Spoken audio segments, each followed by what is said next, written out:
is Movies in Contemplation with Jarokk and... Oh, am I talking to you? Yeah.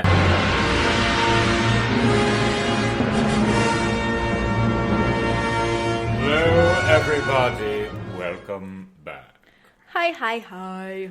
We have it. We're finally doing it. Oh my god, it's a trilogy! Yep, we're going from cock rings to a ring that'll make you invisible, I guess. There you go, yeah. Fuck yeah. Boom. Boom. Love it. Cock rings. Lord of the G-string. It's a great parody. Lord of the G-string? Is that like It's a sexual parody. of Lord of the Rings? Yep. Get out of Dildo here. Saggins. Dildo Saggins. That's the... I was putting my wine up to my mouth, and I almost tilted it before I hit my mouth, and I almost got wine all over my notebook. There you go. That would have been good. To a good start. All right, everyone. Let's move on to the wine of choice. We have Woodbridge by Robert Mondavi. It's a bourbon barrel aged Cabernet. We got it because, well, there's a bridge in the movie. Brandywine Bridge, 20 miles. So that's what I thought. Woodbridge. Groundbreaking. I thought Woodbridge would have been a very good choice.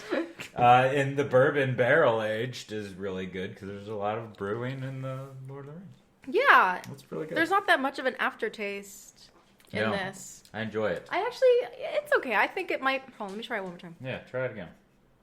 I think it's a little on the bland side for my taste, but that's just me. It's nice and dark, so... Okay, next. Yeah, spring forth. The handy-dandy Shakespearean notebook. Notebook? Cali. Notebook? Thank you. Notebook. Oh, the notebook. The notebook. Oh. Alright, here we go. I'm going in blind. I have a Thrasonical, boastful bragging named after Thraso, a braggart soldier in an ancient Roman comedy. Okay. Is that an insult? Swag-bellied, having a sizable sagging stomach. Oh, Jesus, I'm loving this one. For this. Lewdster, crude sexually offensive person. Oh. We always get lewdster. We always get the lewds. So, everybody think about that. Thrasonical, swag-bellied lewdster. That's quite the insult. And today it is a Jarokk. Yes, we got a Jarokk pick. We are doing Lord of the Rings. The Fellowship of the Ring. Rings. One ring to rule them all. One ring to find them. Shut the fuck up, GoBot. I'll always think of Clerks 2 when I think of Lord of the Rings. Because I watched that first. Oh, it's a Clerks. great one. Yeah. So, everyone, Lord of the Rings, 2001. It's a Peter Jackson film. And the book, of course, is based off of J.R.R. Tolkien. Or, the movie is based off the book. Excuse me. Yes. So Jarokk, what does this movie mean to you? Oh, this movie means everything to me. Yes. This movie means absolutely everything to me. So, I was even thinking about this the other day, like... My loves were Star Wars in this, and I personally think, there is no personally think, this beats Star Wars for me. Like, I absolutely love Lord of the Rings. I read The Hobbit when I was really young. I didn't understand half of it, and I never got to finish it when I read it because I was really young. And when this movie came out in 2001, it came out on my birthday. It came out on my birthday. Yeah. So... It was my birthday that it came out, and this was, of course, back when midnight showings were at midnight. Yeah. You know, and it was the 17th of December, and my sister got tickets. My oldest sister, Misha, she got me tickets. She got tickets for us, and my parents, gave me the day off of school. I didn't have to go to school. Wow. On the next day, the 18th, my birthday. It was the first time that they ever let me just skip school. Wow. To be able to fucking skip school because I went to a midnight showing and I was so excited. I was like, oh my god. So they already knew that this movie was... Oh yeah. Already was going to be a big moment for you. Oh you. yeah, and my mom got me a book of The Hobbit. She got me this comic kind of strip version of The Hobbit. Oh. Really fucking cool. I hope it's still at her house somewhere because I need it. I'm sure it is. But it's I fucking loved that. I read that after I saw this so many fucking times, that comic version of The Hobbit, and it was so good. And of course I knew the 70s cartoons and all of those, so it's just just so much of my childhood is in this series, this movie, Right. this fucking... Did you see this one more than once in theaters? Now, I have to say, I think no. Okay. Because, number one, I wasn't old enough to go Oh. to the theaters by myself at this time. Well, not by myself. I probably could have gone by myself. But I wasn't... What's it right? What's It was right? 2001. Well, no. Oh, it was PG-13. 13. Okay. PG-13. Okay. And no, I wouldn't have been... And I didn't have money for damn Right. straight, so there would Yeah. be no way that I would have been able to see this. But... Because I know, like, people that love the movies and whatnot, they always like to say, "Oh my God, I saw this many times in theaters." How If many I times had- did you go? If I had the choice, I would have. Right. I'm sure. If I had the choice, I absolutely would have. But yeah, it's just such an amazing movie, such an amazing book. I haven't read The Fellowship of the Ring since I was in fucking elementary school. So Wow. I do not... A lot of the stuff that I remember is going to be very hazy. Okay. And I'm going to do my best. I was trying to do as much last minute fucking web searching for notes and trying to remember as much as I could. Yeah. I was same for But, yeah. my shit. Damn. What was I gonna ask you? I totally forgot. Oh, well, not funny story, but interesting backstory for us. I've never seen any of the films. That's right. I've known of them. It's just one of those things that just never really came through my like radar of something. Like I didn't even know about the books. Yeah. Like I didn't know that they existed. I was interested in fantasy stuff, but like that type of fantasy, still to this day, it fucking confuses me. Yeah. So it's just never been something that I've wanted, not really want, I don't know, kind of wanted, but I knew that they were like super long and there's like 3 of them and there's probably all the shit that I probably have to know, but you were the first person that's gotten me to watch Yep. these It wasn't films. easy. It was not an easy task No. to do. I felt Yeah. like Frodo trying to destroy the fucking ring, getting you to watch Yeah. this motherfucker. Yeah, And, yeah. Like, that's seriously how hardcore you were to me about not wanting to watch this. Well, because I'm just like that type of stubborn where if I hold something off for so long, I'm just going to keep holding it off just because I've held it off for that long. Just like Bilbo, you just got to drop that motherfucker, It's- and you did. Yeah, I did. Yeah. And I haven't watched it since. Right. Well, this time. yeah. No, so I love it. I love how Peter Jackson really brought this together, and watching all of the making of the film, like everything that he did for this film. I believe he started this movie, the production, in like 97, I think. Don't quote me. But I'm pretty sure that's about when he started production. And it was so fun watching him. It was him doing the blocking and everything after they already had the script with like 2 of the producers. And they were blocking the scenes and reading off everything in the set that wasn't even built yet. So all you saw was plywood all over the place. And people had their kids with there, like for babies. It was just so fucking awesome and cool to see how that was. And it made me want so bad, like I wish I'd be able to work with fucking Peter Jackson, because I feel like he would be just a blast to work with, like directing wise. Yeah. It just, man, I tell you, and just seeing all of the cast and the crew and everybody in New Zealand when they were talking about, you know, the making of the film, it just blows me away. That's art. Like, this film is art, like beyond. So let's go ahead and do the opener here. Let's Okay. open it up. So the movie opens with Galadriel pretty much telling us the story, pretty much giving us a background. And it's her talking about the rings. You know, 3 rings were given to the race of the elves, 7 to the dwarves, and 9 were given to the race of men. And these rings were all powerful rings. They were given as a gift from this guy named Sauron, right? Now, off the bat, she's already telling us that Sauron is an evil fuck, evil dude, hardcore, like just... He's essentially, I mean, if you will it, he's pretty much Satan, I guess you could say. Satan? Satan? But, I mean, if you needed to compare him to something.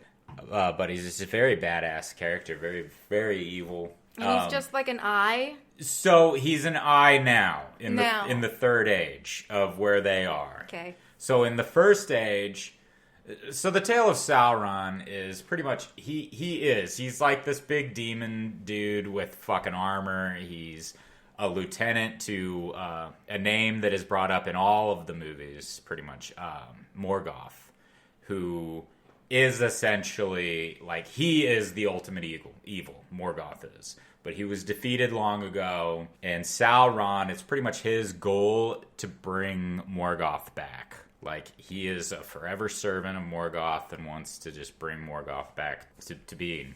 So what Sauron does is he pretty much has this alias, this like alter ego kind of thing, where he transforms into this elf. He looks very fair, very fucking trustworthy. That's what he is. He's a deceitful he is so manipulative.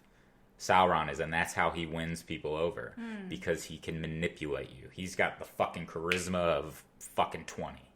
Like, that motherfucker is good. So he goes to all of the elves. He pretty much goes to everybody. And he goes to this elf called Celebrimbor and says, I want you to help me make these rings for me. So Celebrimbor does, and he makes 3 for the elves and everything that I just said, and gives them all to everybody. So that battle in the beginning, that is the battle of, and there were many battles before. Like, this long story of, and that's what's so awesome about J.R.R. Tolkien, is that his books, I'm sorry, like, when he did the Silmarillion, I don't know too much about the Silmarillion. That's next on my read list. But that one's really hard to kind of get through because it is very confusing. It's like his own religion that he created, So, but these books, in my opinion, these books they fucking rival the Bible. Like, and they pretty much, I think, did selling aspect. Oh my god! I think they really did like rival the fucking Bible. I think I've heard that somewhere at some point in time. Mm-hmm. Because it's just like it is. It's its own religion. It's its own fucking race. It's its own people. He pretty much was what, in my opinion, was what would probably gave Gary Gygax the idea of fucking D&D. I was just gonna fucking ask that. Like, it seems like Lord of the Rings, and that's why I was a little more excited to watch it this time, because now that I've had experience playing DVD. Oh. DVD. Oh, boo. D&D, I thought I would understand shit a lot more, because, like, honestly, like, I feel really bad sometimes when I'm playing with you guys D&D, because I don't know the lore, or like I don't know like the shit. That's why like most of my characters are more like contemporary, because that's something that I'm more comfortable with. There is nothing wrong with that. It's like it's how I feel like when I was in math class. Like, the teacher would be talking, doing all this his problems and shit, and everyone else, I'm looking around, everyone else is nodding their head, knowing exactly what he's fucking talking about, except for fucking me. like I'm thinking like your guys' thing, like with Lord of the Rings, is like how I feel about like Drag Race and drag queens. I know everything about every episode of RuPaul's Drag Race, and I know a lot about the other drag queens and all that shit. Like, that's how I feel. Well, So how close how close, like, similar are these worlds, like Lord of the Rings and D&D? They're pretty, I mean, they are, honestly, they're pretty similar, but it's, and I think I think that there was a kind of a lawsuit kind of thing that tried to, don't quote me yet again, this is what I think, I thought I heard this. Allegedly. You gotta put that out there first. Allegedly. There was like this little feud thing that was going on, because I don't know. But I personally, I don't think so. But I don't know. But anywho, they are similar. They are very similar. Like, it's the world of that's fantasy, though. That's what's so beautiful about fantasy. That's and he was the fucking father of the elves, of the orcs, of the, all of that. He fucking fathered all this shit up. And when he made all of his books, when he did the Silmarillion and everything, he did not intend for all of his worlds to unite as they did. Oh. And that's why This tails into the Silmarillion. The Hobbit tails in. I know you're shaking your head. This is for people that might know. Yes. But, all of this. This is what all of these combine. So these are just all of his books. These are pretty much, yeah. Okay. And I think it took him 15 fucking years to do these. Is he still alive? No. He's not. Okay, I don't know. No. He was, he's very much gone. I think if he was alive today, he'd probably be 100 something. Okay. If he was alive today. But anyhow, so going back, that battle was pretty much man and the elves enough. They were you're fucking, because that's what he was doing. He's trying to take over the fucking world because I think Sauron, if we're going to go I think he's very lawful evil. He has a very, he's got a very thick, very iron fist, if you will. Militant? In a way, yeah, I'd with say. With evil? Yeah, he would enslave everyone, and it would be because he would think he's bettering the world. Hitler? There you go. Ooh. Essentially. And that's what's Trump? interesting. Is that, Oh, be still, my beating heart. Ugh. Fuck. Sorry, that just came out. Oh my god, that was wonderful. Moving on. Sauron is now... No, I don't want to belittle Sauron like that. He's the worst. He's the worst. I don't want to belittle Sauron like that. Trumper humper. All right. So, moving on. So, he, is their last stand. So, all the elves get together, and we leave out, he's in there. He's like a little cameo, but we have this elf called Gil-galad. And he was pretty much the head king. He was pretty much the king of the elves, right? Now, we have Elrond in there, who is Hugo Weaving. Did I say... What did I just say? I'm pretty sure. When I saw him, what was the first thing I said? Of course he's a fucking elf. Yeah, of course he's a fucking elf. He can't play any other part in this film but a fucking elf because he looks like an elf in the best way possible. No, and he also has that body, there he is, yeah. Hugo Weaving. Yes. So he's got that body of... Not even that body, but he practices the fucking Alexander technique. So he is so in tune with his movement, with everything about him. Yes. Is so fucking... he doesn't move I love unless that you he brought that needs up, to. the Alexander technique. Yeah. That's spot on. Because that is Hugo. He studies that shit. He is so fucking Alexander technique. And he was also a drag queen! There you go. And again, why he can move so fucking fluid. Yeah. It's just unbelievable. He is just such a great fucking actor. And just how he was in that, what was that fucking movie where he wore the mask? Wore the mask? Oh, the fucking... with Natalie Portman. Remember, the 5th of November. Yes. Fucking, I can't remember that goddamn movie's name off the top of my head right now. But, oh well. But anybody who knows. That's him behind the mask. That's him doing all that shit, all that movement. And he was also, physically... That was him, physically. Him, okay. Yeah, moving all that shit was him. With wearing, that mask, he still, gave face. Yeah.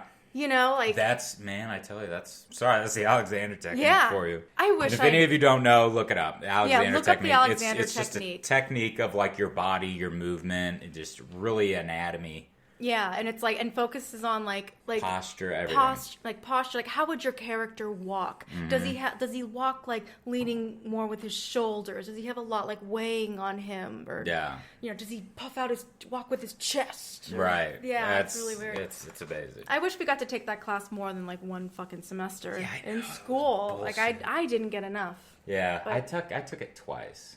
Lucky. I got twice. My first teacher was all right, and I really liked my second teacher. I'm really hard to understand him because he didn't speak English, and I can't remember his... Well, he did speak English, but very, he had a thick accent. Oh, I probably got the other guy. I can't remember his name. I know Juice. Can't remember either. Juice was in my class for a little bit, friend of the pod. But I never got my walk, he would have everyone walk normal, and he would pinpoint how everyone walks. I never got that. Oh no. Anyway, enough about me. Yeah. So Hugo, King of the Elves. Yeah. So Elrond. Well, he's Elrond. So he wasn't the king. Gil-galad was the fucking king back then. Gil-galad. And Gil-galad isn't in the. He's in the movie, as I said, very briefly. Mm-hmm. You see him briefly. He's got this big fucking spear, and he stabs a dude that's laying down. Now, Sauron does all this shit. Man, I could go on and on. I know. So it's this is going to be so I'm just going to pinpoint here.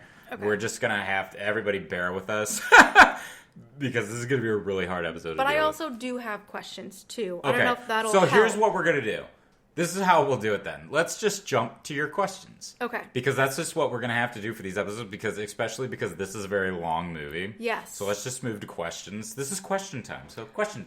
Well, see, also, like, just the world is very strange to me. And also, like, the way they speak. It is very poetic, but sometimes it just... I feel like a moron again, but it's like I feel like it just goes over my head. What caused I can't remember his name, the bad guy to like return? Sauron? Yeah. What caused him? So his life force is in the ring. He's in the ring. He's in that ring. Yes. Okay. He is in the ring. There is a part of himself in the ring. The ring is, especially for you D&D players, it is I guess we gotta talk about the ring. Yeah, so the ring is... I can't think of the name in D&D of what these weapons are, but there are weapons in D&D where there are souls attached. Like, the spirit will talk to you and it'll start to change you. That's this fucking ring. This ring, once you fucking... It doesn't matter if you're wearing it, if it's fucking 5 feet from you. This fucking ring will affect you. Okay. It'll seduce you, it'll make you want it, it'll fucking just change everything about you, and then until you care for nothing but it, and then like a fucking hot date, it'll fucking leave your ass. Okay. Like, it will not care. I guess that didn't register with me. I just always thought that Sauron, yeah.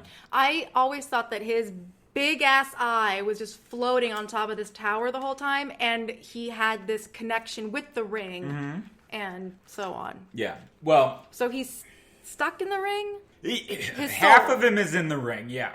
Okay. And then the rest is the tower, the flaming eye. Okay. So that flaming eye is So there him. is a tower. Yeah. Oh, yeah, there's a tower. Okay, yeah. okay. But that flaming eye is him. So, and it's ever watchful because it is looking for that fucking ring. It wants it.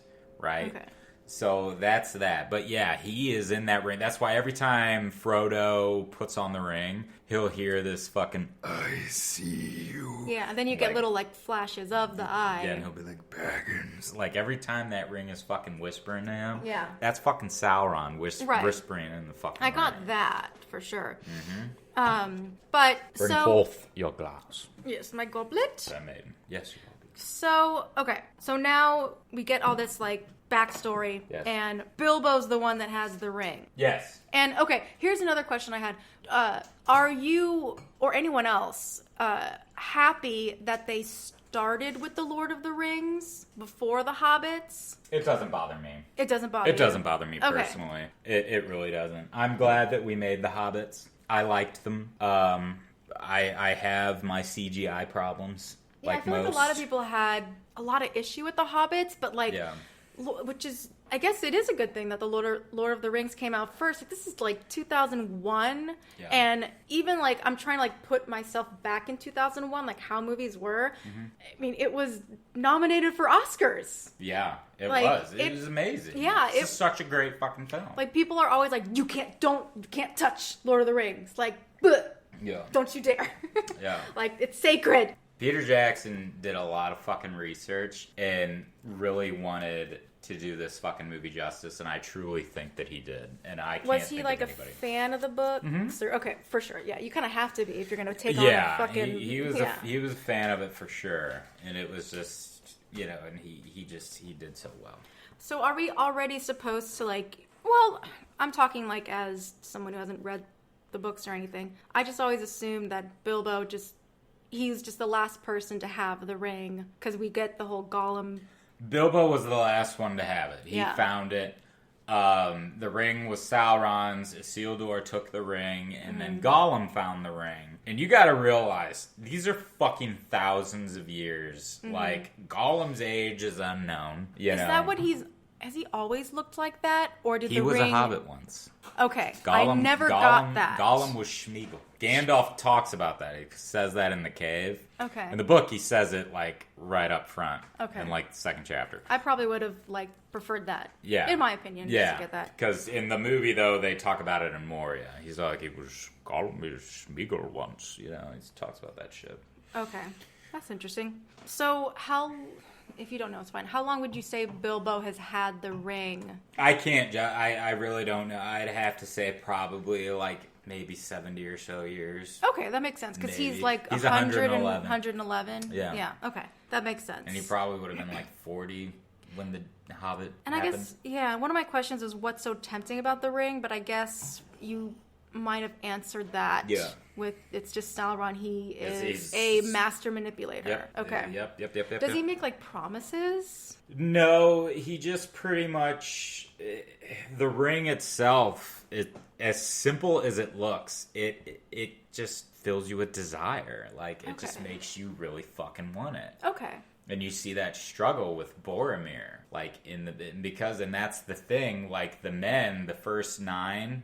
Mm-hmm. They were the ones to get corrupted first. The dwarves didn't necessarily get corrupted. The 7 dwarves. They pretty much did not get corrupted per se, but it did make their greed like heavier. It made them more greedful. Ooh. But the elves were a little bit more cautious with their rings. But yeah, the elves they always seem more pure, like more like I don't want to say like religious, but I'd say that they are like a religion, but they're spiritual and pure. Yeah. Like they're not easily bought. Oh, they're not easily knowledgeable. Tempted or corrupted. Not easily. I mean, they still do. You're right. But and just like Gandalf and Elrond and everyone who is pretty much offered the ring in the movie, or even in the book, they turn that shit down. Like that. They're like, fuck no, nope, I'm not touching it. Don't even bring it near me, Yeah. Let's talk about the hobbits. Okay. Because talk about them. The hobbits are the kind of world that I want to be in. Oh, I know, right? They are another like they're just pure joy. Yeah. That's what they live for, is what makes them happy. They don't seem to like want anything, but they want some good food, good smoke, good beer, and good company, and just like they don't. Such a simple life. It's simple, but it's not like they don't live like it's not like squalor. Like they live well, but it's not capitalized. It's not like they're not greedy. No, yeah. Really. No, they're not, and that's what's so funny. And they're grounded because they never wear shoes. Right, exactly. They're always like in touch with the land. They're grounded. Exactly. Well, that's what's interesting about, so on their birthdays, on a Hobbit's birthday, so like on Bilbo's, for example, he's the one that gives gifts out. When on a Hobbit's birthday, they are the ones that give gifts to people who come to their birthday party. It's not how we do it. Right. It's my birthday, it's I get day. all the gifts. Yeah. Exactly. No, they give gifts to people on their birthdays. Wow. That's the type of people that they are. Oh, I didn't catch that. Yeah. Well, that's a book thing. That's a book thing. Okay. Yeah. Okay. That's a book thing. Yeah, the party did seem more like for everybody, except the cake that Bilbo gets. And especially like when, the woman with the fucking 15 kids who comes in and he's just like, oh, I'm so glad you made it, all these you have been productive. been productive. But I love that, and just the soundtrack of this shit. The music is so fucking perfect for this movie. The score is really, really great. So, next question. Okay. So Bilbo, he's also like, he's done. Like, not that he's done, but does he want to like, I didn't. Oh, dude, he wants to go adventure again. He wants to adventure again. He loved it. Okay. He loved adventuring because he lived such a shelter life before he went on his adventure. Mm-hmm. And as soon as he went on his journey, that's when like the real him started coming out. And when he got home and became even more rich from all the shit that he got. Right. He pretty much, like most people who I guess you could say retire, are just like, man, this I want to go fucking adventure again. I want to go see the Misty Mountains once more. So you would say he's like the richest of absolutely. Of all the hobbits. That makes sense because aren't there like 2 like family members that like they want his shit. They want his shit. Like they want him dead. The Sackfield Bagginses, they do want him to die, and then he does say that. It's really funny. He says that they have never forgiven me for living this long. Yeah. And it's funny because Frodo is not even a Baggins. He was adopted. Oh! He was I didn't catch that. He was I think a fucking Mariana Brandymuck. I think he was a Brandymuck. Mm-hmm. So he would have been like cousins with Mary. But so his parents died, and Bilbo essentially adopted him. And then he took on the name Baggins. So the Sackfield Bagginses are all like, that's our shit. And now this fucking non-Baggins is now your fucking heir. Like, so they hate him. They hate Frodo. They hate fucking Bilbo. But Bilbo spits in their fucking face all the time. And that's one of the, you could probably argue that that's one of the main reasons why Bilbo adopted Frodo. Is because he just didn't want the Sackfields to have his shit. But he did really love Frodo. He really did have this fucking joy for him. Oh, I saw that for sure. So, where I got also confused, we also meet Frodo and Gandalf and Sam, so those are the other characters we get to meet. But it didn't seem like things started to like go bad. Yeah. And I don't have to say go bad, but things started to like turn from happy this to shit's about to go down. Yeah. When Bilbo put the ring on and disappeared in front of his, all the hobbits and whatnot. Like, what did that do? Something? Has Bilbo not worn the ring in a really long time or something? Like, what do you mean? What's your question? My question is like, what caused this ring to get hunted, or Bilbo, or what caused? Oh shit! We gotta go. We gotta get this ring out of here. Oh, so what brought the ring what brought everybody to know that the ring was out and about? Yeah. Okay, because Gollum was found. Okay. Okay. Yeah. Yeah, the ring wraiths were out because the eye, mind you, was also like, it just was kind of becoming a thing. Like Sauron pretty much developed enough power to be able to, at least in my thought, he developed enough power to be able to pretty much go hunt the motherfucker now. Because during The Hobbit, he couldn't. Okay. Like, he didn't really have that power to do so. So it was just, like, right time for and then Gollum got fucking... He was getting tortured. Yeah. Yeah. He got tortured and he only said 2 fucking words. Shire Baggins. All because fucking Bilbo told him very the Riddles in the Dark. He told him all about it pretty much himself. Because Bilbo is, even then, is very, very, very fucking, like, selfish, prideful. He's a boastful person. He just talks about himself all the fucking time. Really? Mm-hmm. Interesting. Oh, Bilbo? Absolutely. Okay. I guess my other questions are a little more around the, like... Let's just do all of your questions. Well, I don't... Oh, I'm sorry. Like, I don't, like, want to, like, go through questions and then, like, backtrack, if that makes sense. There's absolutely no way I'm going to be able to go through this entire fucking film. Okay. So whatever questions you have, you might as well just answer. Okay. Because they all might have the same questions. True. I guess. This isn't really a question, but this is more of a, like, observation and also, like, shit that I remember hearing. But the relationship between Frodo and Sam. Yeah. I think, to me, if this is what it is, it looked to me like the first male friendship that was shown, like a loving male like platonic friendship, if that's what it was. Because a lot of people are like, oh my god, they were totally like gay and blah blah blah. No, which is totally fine if they were. It is, and arguably, if that was the case, it would more or less be Frodo's attraction to Sam. Yeah, but I have always thought how you just described. Yeah. I think that it's very, like, it's just a loving, brotherly kind of thing. I don't think that there was a relationship between fucking Frodo and Sam. If it was, like, both ways, that's still very progressive for 2001. Like, a male loving relationship, whether it be platonic or relationship, Like, I thought that was very progressive. Yeah. And, God, I hate that Clerks 2 thing. The guy's like, hey, they're not gay. They're hobbits. Right. I didn't get what that really meant, but the hobbits do seem like they're the seem type like, of people, like, they're going to hug you. Yeah, absolutely. When they meet you. You know, like, no matter what kind of thing. But I just remember that being a thing. Did that am I right, that people were... Oh, people absolutely were. There is, I think even to this day, there's people that still say that Sam and Frodo are gay. And it's just like, okay, so whatever. what? Well, I don't know if it's a bad thing. Right, no. Per se. But, I mean, some probably think of it as a bad thing. But I don't know. But, you know, but it's just that thing of that, that's how it comes off. But Sam, he does. He has a thing for that bar maiden. Mm-hmm.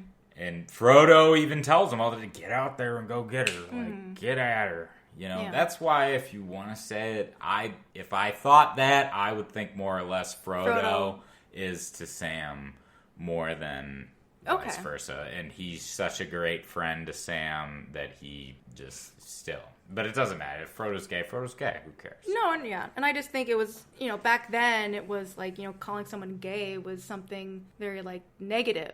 Yeah. You know, but it, you know, now I like that it's kind of changing. But, it was nice to see a non-macho man, like, relationship. Yeah, and that's absolutely all of that. I love it. Yeah, I do want to commend that. Mm-hmm. Okay, Christopher Lee. Let's talk about Christopher Lee. Please. Because he is, you know, R.I.P. talent. Absolutely.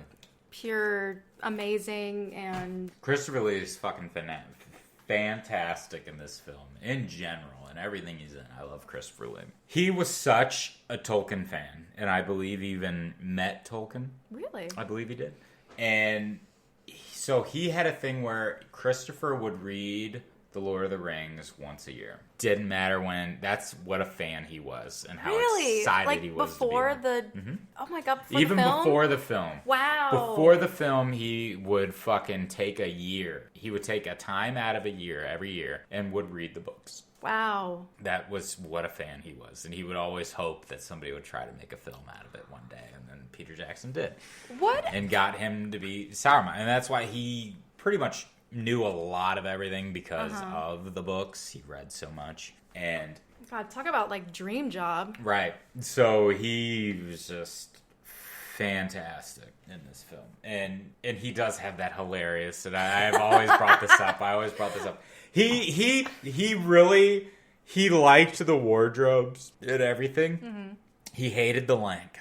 He thought, and if you look at Sauron, when he's Sauron the White, you know, but in the film, you know, we just see all white, right? Right. But the fucking, his actual outfit, it was kind of like a fucking really white, but had a little hint of tan in there. Like eggshell? Kind of, yeah. And he was like... You know, that actually makes a lot of sense because, you know, it's good that because I'd be wearing this for thousands of years. So you would have to see the worn and the tear and wear. And oh my God, that is such a good Christopher Lee. I know, thank you. But he was just like, that's just what he was. And he would say it like, he would be like, yes. So... It was like, but the wardrobe was like cumbersome. Like, oh, God, yeah. So it was so long that there was a moment where... And this is like, you can actually look this up on YouTube. You can find this on the making. You could probably even type in Christopher Lee. I cannot get up these goddamn stairs. So he's doing his line. He's walking upstairs. Super serious, doing his fucking lines. And he starts walking up the stairs and he just goes, I cannot get up these goddamn stairs smoothly. I cannot do it, Peter. I cannot. he just breaks. He's in the middle of doing his fucking shit. He's over here just fucking, and the 9 come. I cannot get up these goddamn steps smoothly. I cannot do it, Peter. I cannot do it, Peter. I cannot do it, Peter. And that's all you get. That's all you see. They talk about it, and he even brings it up. Yeah, he's like, yeah, I know it got out that I pretty much was not a fan of the But that's all we needed, though. Right. We didn't need any more than that. That was just pure... No, it's magic, so fucking and funny. it just happened. Okay, I want to talk about Vigo. Let's. Vigo. Vigo. The wonderful Vigo. I only know of Vigo from that horse movie that he did. Oh, the fucking stallion thing. Something like, yeah. Hidalgo. I am Hidalgo. Hidalgo's the name of the horse, man. I am Hidalgo, the talking horse. Hidalgo. That's all I know. And also from Stepford Wives, the horrible remake. What's his name? Roger? Was his name Roger? I don't know. I don't know. The gay couple that moved into Stepford, and then He was a gay couple. It was a gay couple, Oh. and then they the town got hold of them, and he like threw away all his like gay, not like gay stuff, but his like flamboyant gay stuff, and he had this like framed picture of Vigo. Okay. Vigo. So, what did I say? I guess my question is, like, why did... I guess it makes sense now, but at the time, when the hobbits are at the tavern, Vigo's just sitting there, all... Like, and then he's, like, being helpful all of a sudden. Like, See, I don't remember book-wise. I can't remember book-wise at all. So, I'm going to have to be like a viewer who hasn't watched this before or doesn't know the story. So that's you. That's me. So what I got out of it is he's sitting there. So I think because now, mind you, when Gandalf left, when he went away for that amount of time in the movie, that was 3 fucking years. He was gone for 3 years. When he first tells Frodo, "I have to leave. I have questions that need answering." Like, when he leaves, and then tells Frodo to hide the fucking ring, keep it secret, keep it safe, and then he goes to Gondor, right? Yeah. So, he was gone for, like, 3 years. You gotta think about it. This was a 3-year gap. So, he probably got... How are we to know that? I mean, it's a movie. I know. You know, but this book-wise, that's how specific it is. That's the problem. Again, you say it all the time. Books, movies can't be the same. Yeah. So, I think that he may have gotten with fucking Aragorn and would have been like, you know, I'm going to the Prancing Pony. Meet me there. You know, so that's probably why Aragorn was there. So he like got wind of what's going on? Pretty much, yeah. And that's how come he knew everything. He knew the hobbits would be there because Gandalf and him probably thought this up together. Okay. So now tell me about Vigo's character. I have seen all 3 of the films, but... So he's a ranger who was pretty much exiled. He is the heir to Gondor, which is the biggest city of men. Okay. Right now, which is where Sean Bean is from. Yeah, and I have questions about him too. Yeah. But he is a Dunedain, one of the men of the Dunedain. So essentially, he lives longer than normal men. He ages slower than a normal person would. So he's like, I can't remember how old he is, but he's pretty fucking old. Huh. And he looks like he's goddamn 40-something, and he's fucking up there. Really? Yes. I don't remember that's that being how brought slow up. they age. It won't be brought up until I think the 3rd film. Ew. But that's how slow he ages. But that's what the Dunedain are. And his mother was like an elf or something, and he's like half, I guess you could say. Half elf. I guess you could argue that. But, yeah. Well, the aging, if he's half elf, the aging, that makes sense. Right. Elves live a long time. True. I knew that. I knew that. So that's that. And what else? Sean Bean. Okay. Did we need another human in the movie? That was my question. Like, his character seemed really random, and at the end, I guess it's nice, but I just felt like... Yes, because like I said, number one, Strider, Strider and or Aragorn, he was exiled, so he does not represent men. If anything, he would represent more so the elves. So, if anything, he would represent more the elves. Okay. And then you get Legolas, who definitely represents the elves. But Legolas is Team Aragorn. Like, he even has that moment where Boromir is pretty much all like, who the fuck are you? You're just a ranger, when he says that at the meeting. Mm-hmm. And Legolas gets up and is all peacocking and is all, he is Aragorn, son of Arathorn, and he deserves your allegiance. Like, that's that. But, so, yeah, we did need Boromir. We did, We okay. did need him. Okay. Because he represents the men. he's pure human. Yes. And would you say that humans are the ones that are the easiest... To be corrupted? Yes. Absolutely. And this Okay. book and movie fucking scream that. Yeah, okay. They Okay. scream that in your face that men are weak when it comes... I mean, hell, yeah. Because he's weak! Men are fucking... Their emotions are what fucking ruin them. They get so emotional, And baby. he does, dude. Fucking Boromir. That's why I love Boromir, though. I love Boromir. He's such a great fucking character. I grew to love him. Yeah. Well, you just feel sorry for him half the time. Because he really is. His emotions, and because of the ring, really fucking goes for him. Because it knows. It does, Jinx. It knows, dude. It's like, and they say it when we're at the council meeting. Oh, okay. And the council meeting, and I said this, like, I would have been less to, like, glaze over if the film started around there.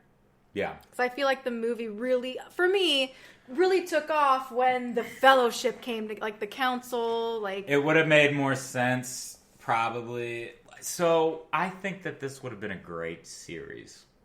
Okay, yeah. You know? I think that and of course they're making a series now. I don't know exactly what they're going to do. I think Amazon picked it up. But, I think this would have been a fantastic fucking show. Yeah. It would have been fantastic. Because sitting through, I mean, now it's like the extended version. Like sitting through like 3+ hours of film, especially when it's like something that I don't know. Yeah.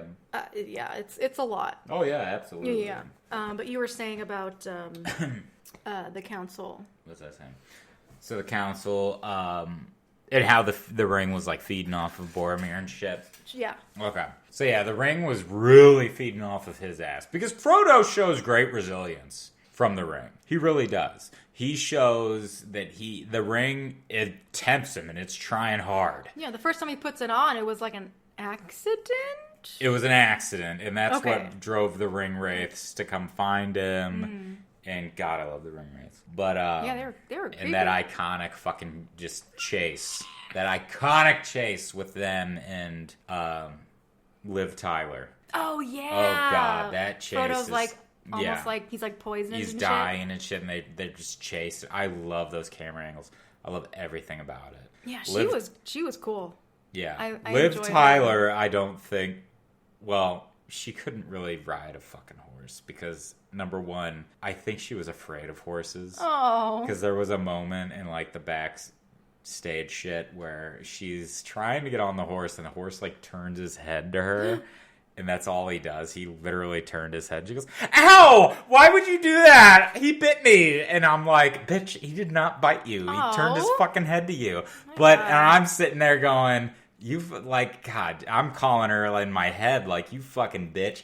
Like, you're such a wuss." And then I'm saying, but somebody puts a spider on me, I'd probably do the same fucking thing. Yeah. So I'm over there going, okay, I understand how Yeah. you feel. Like, you do that with horses, but I would do that. Like, when Mary gets that spider walking on him, oh my God, that freaks the fuck out of me. I would not be able to do it. You do not like spiders. No, I don't. I am I hate on my them. fucking own when it comes to I spiders. hate them. Jeez. I hate them so much. I hate them. I will kill them, but I hate them. Oh, well, good, because I will kill them too. Oh, my God. What's his name? He was on an episode of Face Off, and he talked about how he hated wearing the makeup, the prosthetic makeup. John Rhys Davies? Yeah. He hated it because he was allergic to it. He broke out. Yeah. And it's like, I can kind of like, not in a bad way, but I can tell he was not comfortable. No, yeah. But not in a absolutely. bad way that it like really affected his performance in any way. But because I know that, Yeah. it's like I'm gonna put like a little, microscope right on him. Well, yeah, it pretty much killed his peripheral vision. Oh, what? It pretty much Oh, killed his while he was in Oh, there. okay. I was gonna say, did it do it permanently? No. When he was in makeup, because he would swell up so bad. Yeah. So he would be swelled, and he would be like, "I cannot look. I have to look that way." Like, it would just be so funny. Yeah. But he was really a good choice for that kind Oh, of he was amazing. character. He was amazing. What is he again? He's a dwarf. Dwarf. Okay, thank you. Yeah. And dwarfs were... They were a big little part bit... of the Hobbit. Yeah, they were. Yeah. Absolutely. The dwarves were a huge part of the Hobbit, of the book. Do you have any other questions? I guess, okay, tell me about Kate Blanchett's character. What do you want to know? I don't... Okay.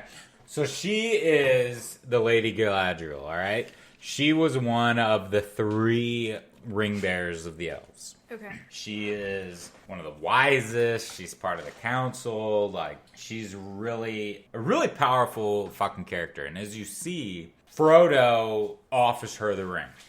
He tries to offer her the ring, and he's all like, well, you take the ring from me. And she's all like, oh, you offer it to me. Because she is, with her own ring, she is corrupted. Like, that was the point of the rings. Yeah. The one ring that Frodo has controls every ring. One ring to rule them all. Yeah. One ring to find them, one ring to bring them all, and in the darkness binds them. So as soon as fucking the world is taken over them, they control all the rings. And that was one of Sauron's points, was he wanted to convert the elves, like, really badly. He wanted to get them first. And that's why he chose the form of a very fair elf. I can't remember his name. It started with an A. But he would try to manipulate them and all that shit. But she was one of the ring bearers. And Gil-galad, I might have brought him up in the beginning, I don't remember. But Gil-galad, who was pretty much the king of the elves, he was king of the Noldor elves. Yeah, you did bring him up. He took the 2 rings, and I think he hid them. He, hid them from Sauron. And during that big battle in the beginning that we saw, Gil-galad was killed alongside of Isildur's father. They fought Sauron together. Okay. And Sauron killed both of them. Now, in the book, I believe Sauron, falls over, and that's how Isildur was able to cut the ring from him, because Sauron was essentially fell. Okay. But I guess in the movie we didn't want to see, a vulnerability from Sauron. We wanted to see, this.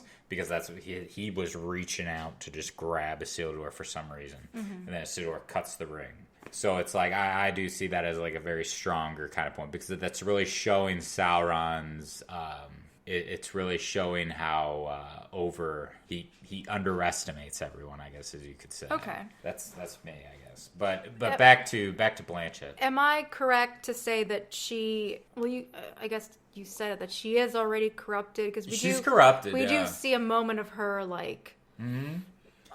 is she I don't want to say not challenging Frodo, but So that's essentially the Wraith. Because all the men were turned into Wraiths. Because the men were the first ones to be corrupted by their rings. Okay. So they became those Wraith-like things. Okay. So that's what we start to see with Blanchett. That's what we start to see with Galadriel. When Frodo offers her the ring, she's like, you will have a queen! She will take over. She will do everything. She can become the all-powerful at that point. So as soon as she does... So she does that, but after, when she calms herself, she says, I have passed the test. So she was being tested by her own ring, essentially, right? Okay. Oh, okay. That's kind of confusing, because how does she know that she passed the test? Did her ring tell her? Because she didn't get corrupt. No, because she was herself. She lost herself for a moment in that blackened state, and then came back into being. And then that's right after she said, "Oh, I have passed the test," because she now has control of herself once again. She knows. So that's when she says, now I can make my trip to the Grey Isles, or whatever it is, to the heaven, if you will, with all the other elves. Because all the elves are leaving. The elves are fucking bailing on Middle-earth. Oh. And Elrond says this before the council meeting. He's all like, Gandalf, we're done. The time of the elves is done. We're pretty much not going to exist anymore. We're leaving. Oh. We're leaving these shores. We're not coming back. It's over, man. Yeah, game over. Exactly. Game over. Game over, man! So he says it. He's all like, we're done. So who are you going to turn to? Are you going to turn to the dwarves? Because the dwarves don't give a flying fuck about you. They don't give a fuck about anything. The only thing that the rings did to them was just make them crave more riches. It didn't really seduce them. It just made them say, we just want more fucking shit. So... when he's like, you're going to go to elves. I mean, you're going to go to the humans then. Because that, and you see that, because you even see that when we get to the elves in the wood, to Galadriel. Even those elves are all like, yeah, we're leaving. Like, Yeah. I hate to say it, but like how you are describing this really kind of sounds like a little bit what's going on right now in our country. Like, what side are you on? Who are you gonna be with right now? Are you gonna be with them? They're gonna do this. Are you gonna be with these people? Well, they don't know what they're talking about, and they're gonna blah. Absolutely. No, you're not wrong. Yeah. Yeah. It's like you have to choose a side. Yeah, choose a side, yeah. Why? Right. Why do you always have to like choose like one, be with one or the other? It's like, right. Fuck. I know. Be whatever you want. Well, it's like not even like be whatever you want, but like just see things from both sides and try. I don't know. I'll get way too back to the dwarves. Yeah. So that's that. Do you have any more questions? No, not really right now. Honorable mentions then. Yeah. So honorable mentions. What was your favorite? Well, not favorite, but what scene stood out to you? What scenes stood out to you the most? I really liked the meeting, like what do they call it? Like the council meeting. Yeah. Because I even like much longer in the books. Yeah, I even wrote it down, but I didn't like follow through. But I love the council meeting and the beginning of their journey, because I love when a group of complete opposites or like a band of misfits or something, like I love when they have either a choice or no choice, but to come together to go through a journey, or just they have to learn to become like a group and work together. Like I love those type of stories. I was gonna write down like fucking examples, but I just didn't really have the time to follow through on that. Yeah. But any type of because I've always loved like rooting for the like underdogs, or like I love the anti hero. So to like, if I'm wrong, I always like to think, oh well, I don't know, maybe they are the best of their kind. Yeah. But they don't work together right away. And I love watching them team build. You know, they're becoming a team. They're becoming close. They're becoming like friends. You know, and like that was my favorite part, was the joining of, okay, look at all, okay, we got an elf, we got a dwarf, we got hobbits, we got half human, we got this, and like, oh my god, throw all these things in a bowl. Yeah. Mix them up. Yeah, mix them up. Yeah. What's gonna happen? I do love those type of stories. So that part I enjoyed the most. Yeah, and I love that as well. And I wish we got a little more of that. Yeah, and again, much longer in the book. Good. Much longer in the book, that whole thing. And a lot more people talk. Oh, good. Like, in the movie, obviously, we only had Boromir and Gandalf and, you know, Legolas and Gimli. But everybody has a fight. It is a Donnybrook.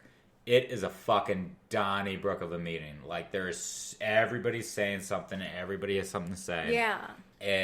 But what I love is when the ring is presented, you see Gimli and the other dwarves, like, they're all just like, they look at it like, that's it. Like, that's the dwarves for you. They literally look at it like, that's the ugliest piece of fucking jewelry I've ever seen. Like, I love that so much. But yeah, you start to see it affect Boromir, like, right off the bat. Yeah. And he seems, and that was another thing that I don't know, like, I don't necessarily remember if other humans at the council were getting as possessed over it as what he was, but I don't know. In the movie, again, we wanted to concentrate on Sean Bean, but I would have liked to have seen the other humans really fucking side with him, you know what I mean? Yeah. But again, I don't know. Yeah. Oh, and I want to talk about his death. Oh yeah, absolutely. That's what made me like the character. He was so regretful and just, he's so full of shame of what he tried to do. Boromir, the entire film, was fighting himself. Yeah. He was how we all probably feel as now, especially, but as human beings. He was literally at war with himself the entire fucking film. And there are so many moments that I fucking have the highest respect for Boromir, because he comes off as the most hated, probably.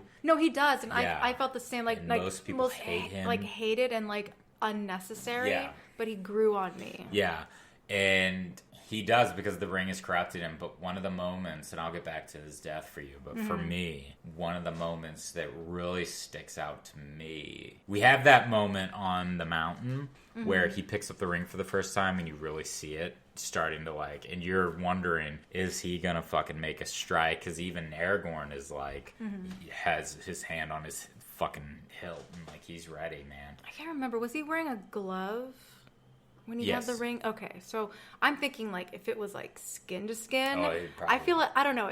This is just Probably. me. I feel like that glove was a good like buffer, like Because help it out. affects him even when he's fucking 5 feet away. Yeah. It does not matter. Like, could you for imagine him. if that ring like touched his like actual skin? Yeah. Game over, man. Game over, indeed. But that's that, and you see all that. But for me, it's like, but you have that moment on the mountain. Oh, and funny fact for the mountain, he hated helicopters.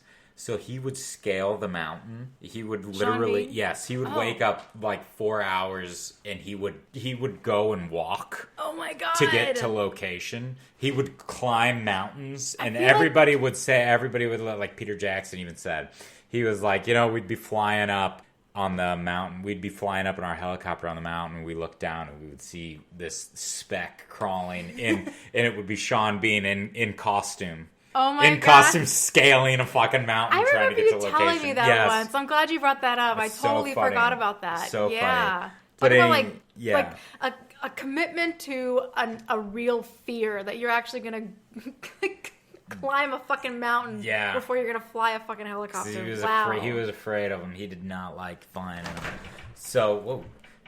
But back to what my thing. So we have that moment, but after, when we have the death of Gandalf, and we may bring that up if we have time, hopefully. When we have the death of Gandalf, we didn't talk about Gandalf that much. No, after the death of him, Aragorn is all, get him up, get him moving, we gotta go. Like, we're not gonna, and Boromir is the only one. He is the only one to say, well, fuck you a second. They just lost somebody very fucking dear to them. Give them a goddamn moment. Yeah, that's Like, a he quote literally, you like to say a lot. yes, he yeah. literally, give him a moment for pity's sake. Like, he just, and he's like, by nightfall, these hills will be swarming with orcs. Fucking Boromir's still like, you fucking heartless bastard. And you see that from who we think is the most heartless person in this entire film. Yeah. He is defending the hobbits. He is literally saying, and you have to watch for it, but in Moria, when Gimli is freaking out over the death of Balin, when he's kneeling at the fucking tomb, and Boromir puts his fucking hand on Gimli. Like, you have to look for it. He puts his hand on Gimli, and he's like, he's really feeling for him. He's really like, I'm here. I'm here. Like, you're not alone. Mm-hmm. He does that throughout this entire fucking movie and story, even. Yeah. And it is like, he has probably got the biggest fucking heart, but that also is his fucking weakness. Because as big as his fucking heart is, that's what the ring is fucking feeding off of. Yeah, and that sucks that, like, someone with the biggest heart can be the easiest to corrupt. Yeah, exactly. Like, I don't like that. Yeah. I don't like it. So should we bring up his death, or like talk about like Gandalf? Like, I definitely I do want to bring we're up on the Gandalf. Boromir. We're on the Boromir track. Okay. Let's talk about Boromir more, and then we'll shoot over to Gandalf. Okay. So back to his death. So we have Lurtz. I think his name was Lurtz. He was the fucking Uruk-hai champion, if you will. He was the leader of the Uruk-hai. He's the one that shot the arrows at Boromir. Okay. I know So what you're with talking about his death, what did you want to know per se? Well, it's not like I wanted to know, but I want to say, like, his death was his redemption. Yeah, absolutely. Because he felt so horrible for how he Because he tried to take the ring. And he was very, like, threatening to, like, Frodo and just, like... That was when the ring really got him. Yeah. And Galadriel even foresaw it. Galadriel was whispering to Boromir and was all like, Galadriel, Cate Blanchett. Okay. So she was saying to Boromir, she was like whispering in his mind, and she was all like, "You're gonna fucking betray everybody. Like it's up to you, you know." Da da da da. And he admits that to Aragorn. He's all like, "I was told that I'm gonna ruin this fellowship. It's me. Yeah. I'm gonna be the thing that's gonna make us." Well, that's good on him to warn. But still, it can't. Yeah. But then we get to that moment where he's getting the firewood and he's alone with Frodo. Mm-hmm. And then you have that moment of weakness from him. Yeah, and you then see him look like pure just... He is hate. Yeah. He is hate. Yes. He is literally like, "You open the ring!" And then when Frodo gives in and puts the ring on and hides, he's like, "I see your mind." Because the ring got him. The ring got him, and he's sitting there just like fucking there. And then it takes him to fall. He knocks his fucking head against the floor, against the goddamn ground, and then he wakes up crying. He's just like so regretful. He's just like, Frodo, I'm sorry. And you just hear him yelling as Frodo's in the Shadow World. You know, just fucking freaking out. Yeah. And then and then he finds Merry and Pippin, and then he just tries to defend Merry and Pippin. And then as he's fighting, he's blowing his horn, which at the same time he's saying, "Everybody else get to me," but he's fucking luring in the enemy. True. Like, he's blowing that fucking horn, and he's saying, I need everybody to get here. Gimli, Legolas, everybody get to where I'm fucking blowing. But at the same time, all those fucking Uruk-hai are fucking fucking trawling down the hill. And I would have loved to have been a fucking stuntman in this goddamn movie. Because those fucking Uruk-hai were so badass. All of those stuntmen were fucking amazing. So fucking cool. Yeah. But, but then we get to that, and then we get to his death. And he gets those arrows. He gets the first arrow, and it's just that he finds the strength to continue. He gets the second arrow, he fucking gets more strength, and then the third arrow hits. And he's on his knees. He literally watches the hobbits get picked up right in front of him. Yeah. And you can see right there that he is literally just like, I have failed. Yeah, it's like he saw his, like, actual, like, young sons get kidnapped. He was literally like, I tried so hard. And here they go. And then they leave with all the other Uruk-hai. And then we have Lurtz come down. And Lurtz just fucking stares at him and just snarls, pulls the arrow back. What's that moment with the sword? I'll get there. No, you like get me there. Like, oh, that was to me like the most, like, it's crazy, but Lurtz, that's like the most like real moment for me. That entire film. So here, So when Aragorn, I love this fight because honestly, and you have to give it to Viggo.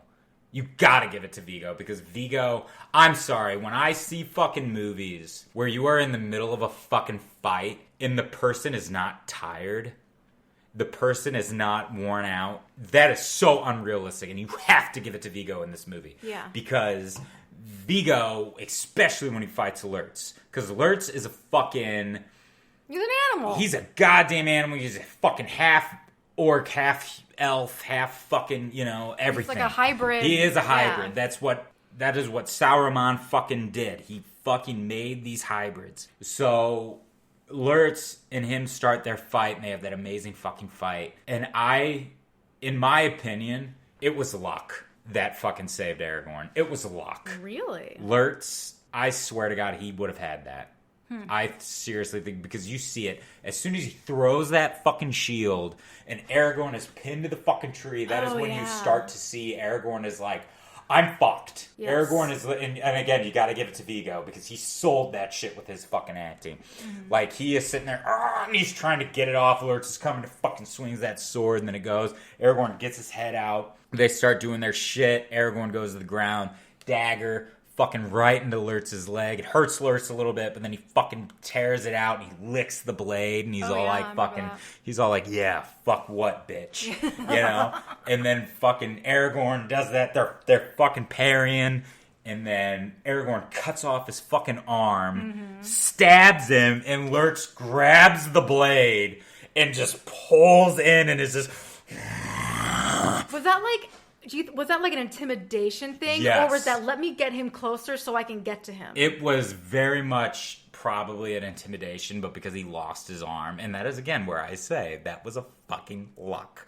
Because if he had that other arm, if he had that other fucking arm, he probably would have choked his ass out. Because he's pulling that fucking shit in. And before he had time, as soon as he lets go to probably do what exactly you just said, to choke him out, as soon as he lets go, that's when Aragorn pulls out and cuts his fucking head. Yeah. And then Aragorn gets up, he's bloody, he's fucking breathing heavy, and he's just...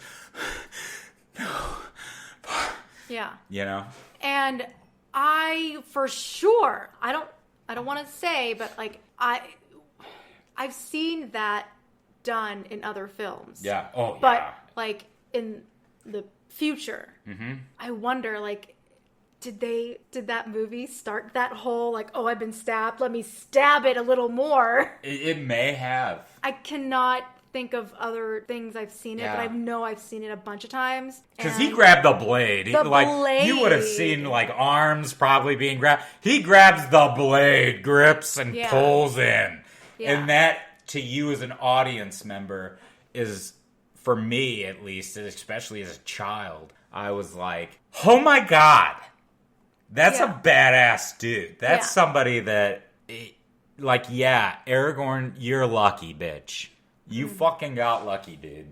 Yeah, that was, I already said it, but that was the moment for me where that just felt the most real. Yeah. I don't know, but yeah.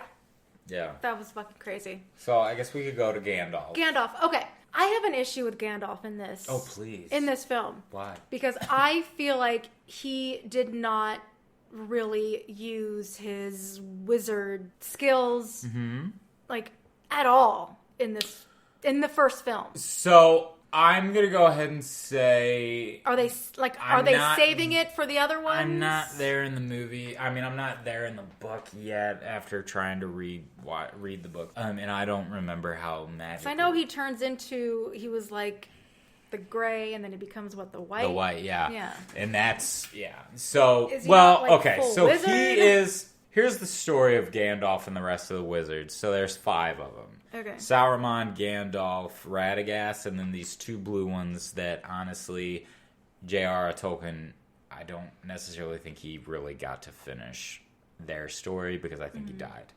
But, so nobody knows shit about the 2 blues. But Gandalf, they are all, essentially, they're angels in his world. Okay. They are angels that were sent down to Middle-earth, and they take on the guys as old men. As old wizards, as old men, because they're to journey Middle-earth to pretty much do good and, bring good upon the land. So that's that, and that's why they're old, that's why he's old. So I'm going to go ahead and say probably because it was 2001 and it was a movie that we didn't see a great deal of what he did, but also if you want to go character-wise, I'd probably say it would be because Gandalf did not want to pretty much do anything in the group. That'd be me. Like, he didn't want to overpower everybody. Like, essentially, he wanted everybody else to do what they were meant to do. You see what I'm saying? So Aragorn was meant to protect Gimli, Legolas. Like, he protects, he does all that shit, but no, we don't see a lot of his magical ability. We really don't. Did he already know what was going to happen? Gandalf? I don't know. I don't remember. Because he did. Like, he let Frodo decide, are we going to go into these mines? The mines, yeah. Or we're going to go to the mines, or we're going to pass them. Or we're going to go across the mountain. Yeah. And there again is the fan theory of why was Gandalf taking us to the mountains? Because there's the theory of he was trying to get us to the Eagles. He was trying to get to the Eagles because if you got to the Eagles and was able to tell the Eagles, hey, take us to Mordor, and then we can just drop it in. Yeah. Number 1, we wouldn't have a story if we did that, if it was that easy.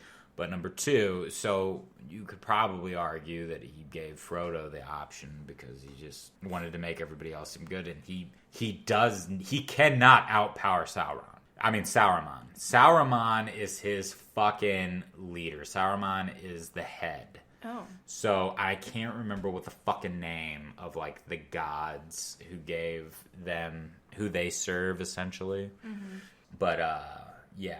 when Sauron starts to turn dark and become no longer Sauron the White, he becomes Sauron of many colors. Yeah.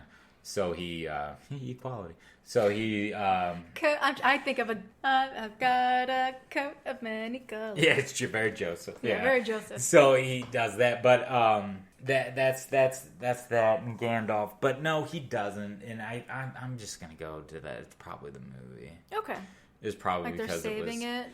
Either they're saving it or it was 2001.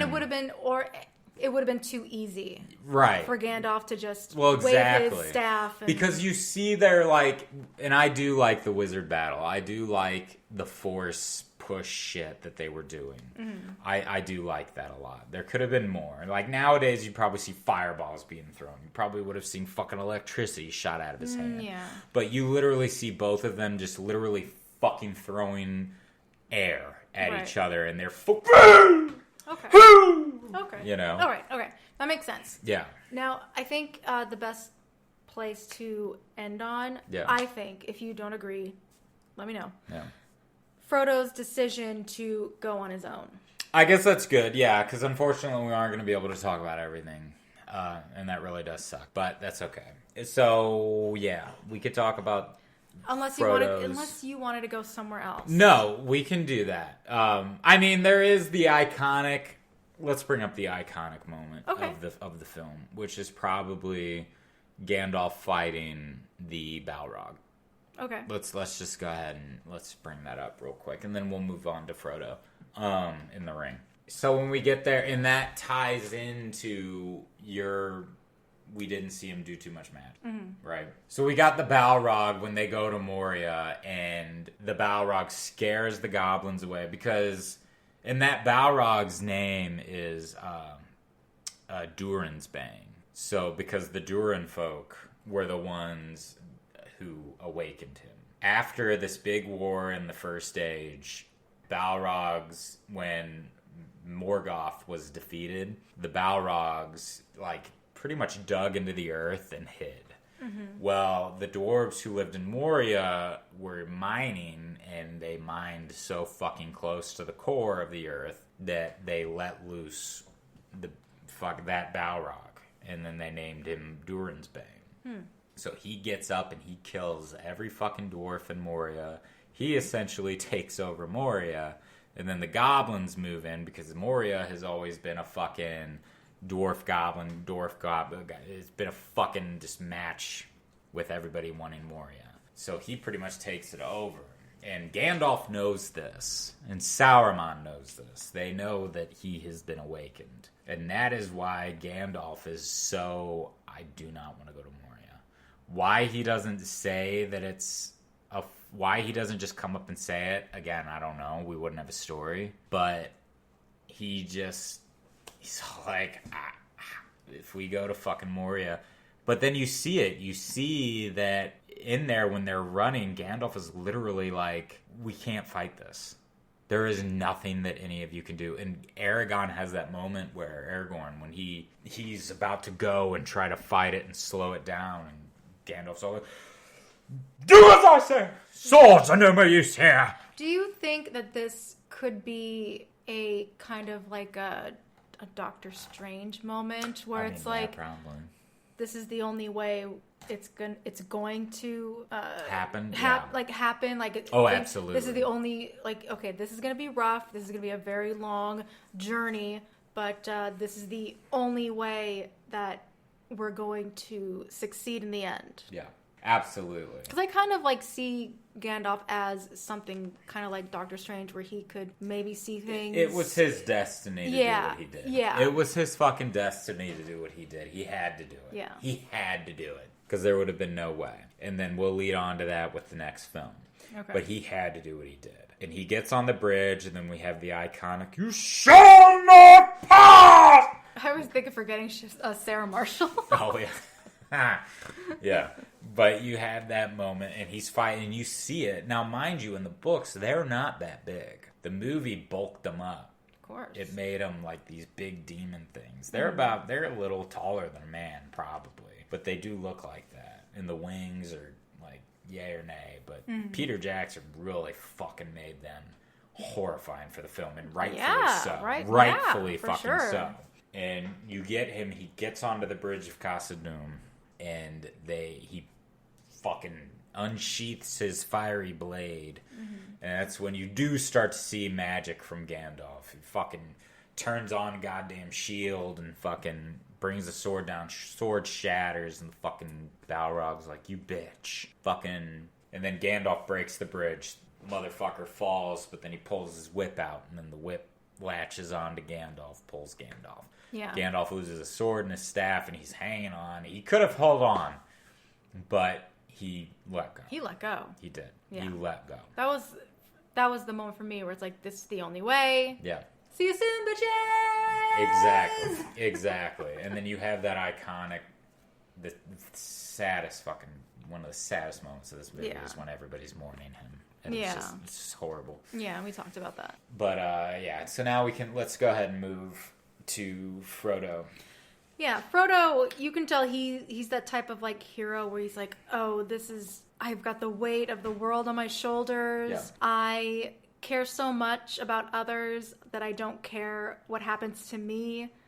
I gotta go on this journey alone to save the world. Well, Galadriel even told him. Okay. Galadriel was even like, the Fellowship's breaking. And it's, with the death of Gandalf was essentially the tip of the iceberg for the Fellowship breaking. Because Gandalf died, she foresaw Boromir trying to take the ring. And as soon as Boromir tries to take the ring, so she pretty much was telling him, you need to fucking... Yeah. This is a journey that you have to do alone. Yeah, and it's funny, because, like, I feel like Frodo has, like, the purest heart ever, but he hasn't yet been corrupted by the ring. He's... No.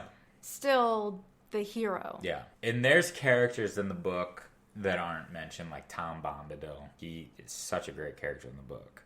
And that was a big disappointment for a lot of people that Tom Bombadil wasn't in, because Tom Bombadil, just the name alone, I love it. I know. Oh, you'd love him. He is so, like, he sings all the fucking time. Like, one of his... Tom Bombadil, he's a merry fellow. Like, he sings. He has this bright fucking blue coat, and he wears yellow boots. Oh, love it. This fucking hat. He's so fucking fun. And his voice alone is like power. Like, he'll just talk to people, just be like, let him go! And then they're like, let him go. But anywho, the ring... He's like you! Yeah. The ring has no effect on him whatsoever. Interesting. Whatsoever. And that is what, like, really entices people to Tom Bombadil. And why everybody's all like, why didn't Frodo just give him the ring? And it's like... Well, because Tom, number one, he tells Frodo, he's all like, yeah, let me have the ring. Like, let me see it. Because Frodo is pretty much drunk, and Frodo gives him the ring, and Tom takes the ring, and it's just like, huh. The fuck is this? Yeah, and then Tom puts the ring on and doesn't disappear. Oh. He puts it on, and he does not disappear. Nothing happens. He's literally just like, Frodo puts the ring on in front of Tom, and Tom is staring right at Frodo, and it's just like, okay, what? Oh, yeah, exactly. Oh, he didn't disappear in his eyes. Okay. No, Tom was like, yeah. Like, and everybody's like, Mr. Frodo, and he's like, he's right here. Like shit like that. And even the council, and that's one of the reasons about the council in the book. Like, the council was all like, we need to give the ring to Tom.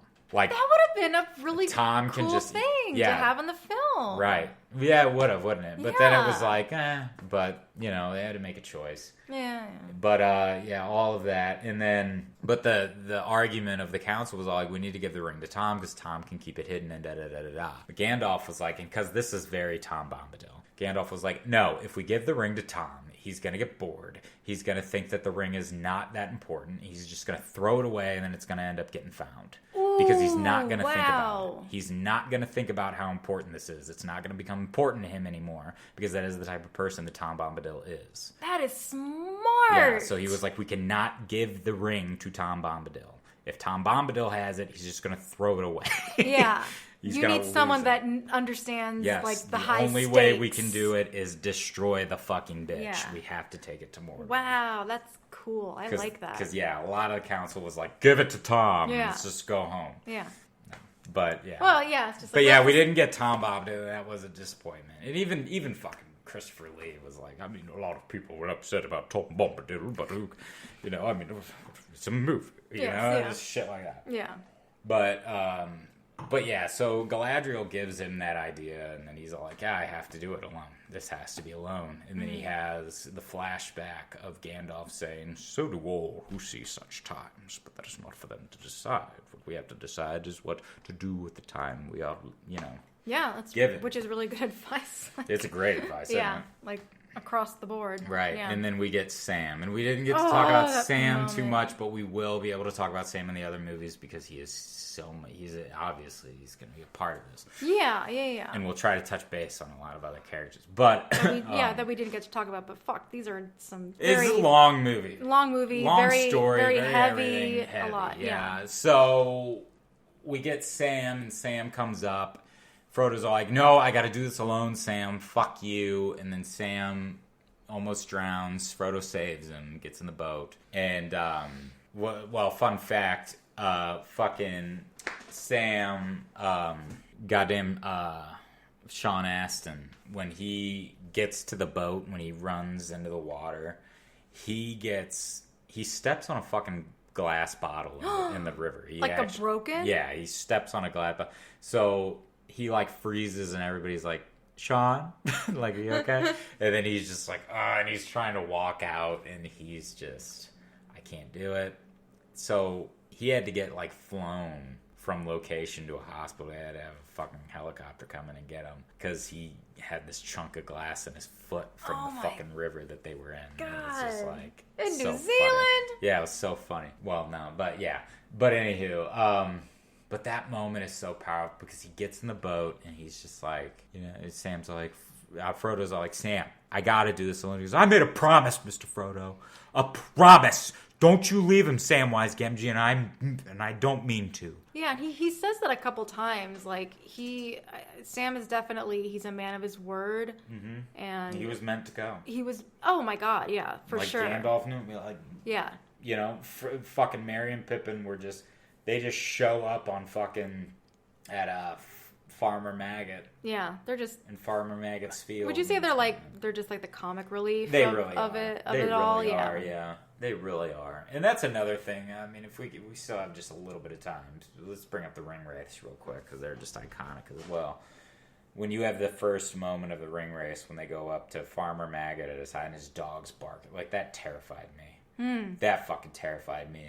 I'd be wide eyed. You'd see that dog fucking, and then fucking yeah. Well, fucking Opie, he shot up. Yeah, he freaked out, didn't he? Yeah, he did. And fucking, he's like, there's no hobbits around here. They're all Hobbiton. There's no Baggins around here, and they just that way. Fucking shuts the door and leaves their ass. It's like, oh my God, how iconic were they? And I think they talk more in the book. Okay.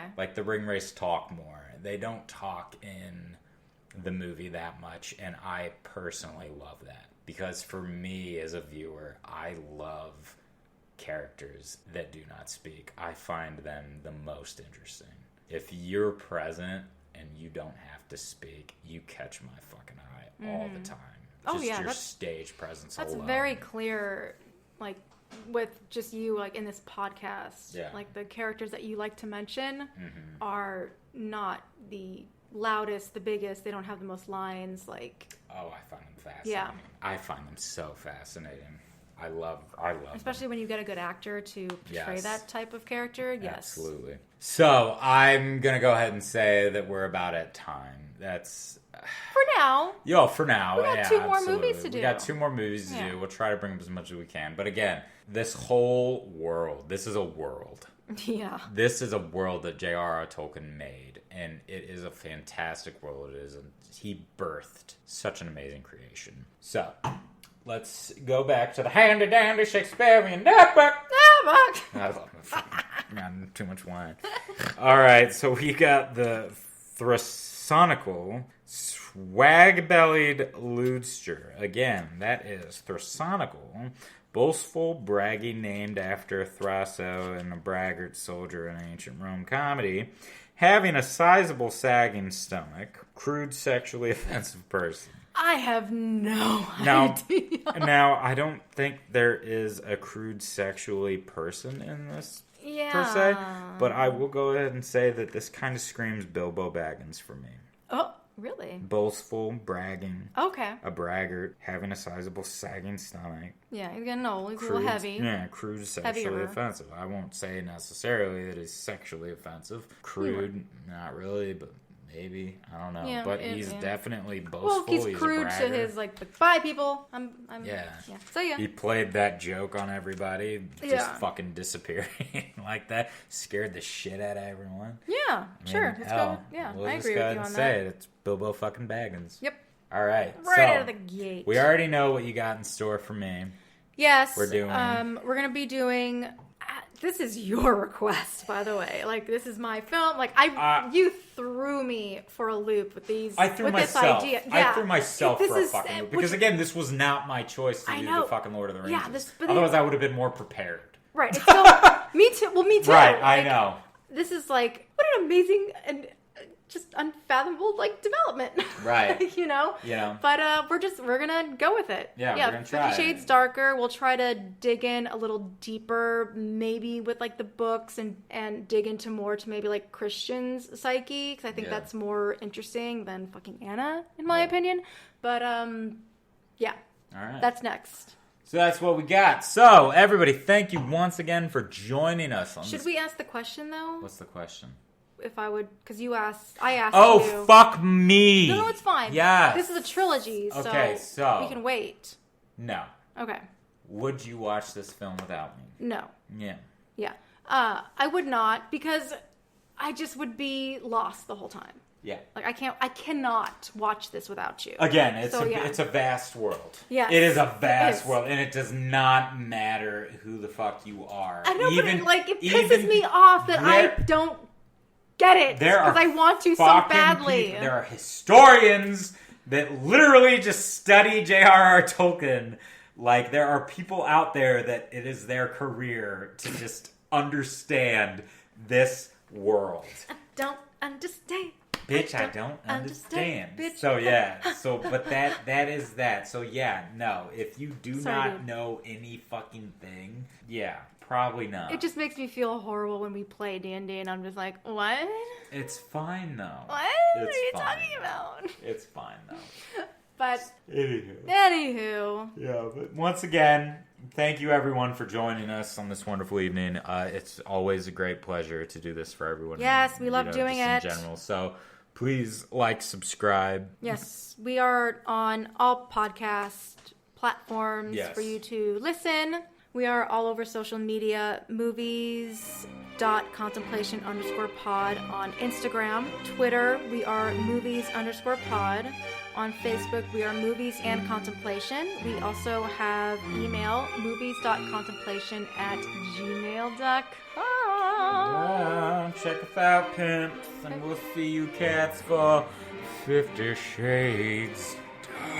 Yes, darker the berry, the sweeter the juice. Oh shit. Bye.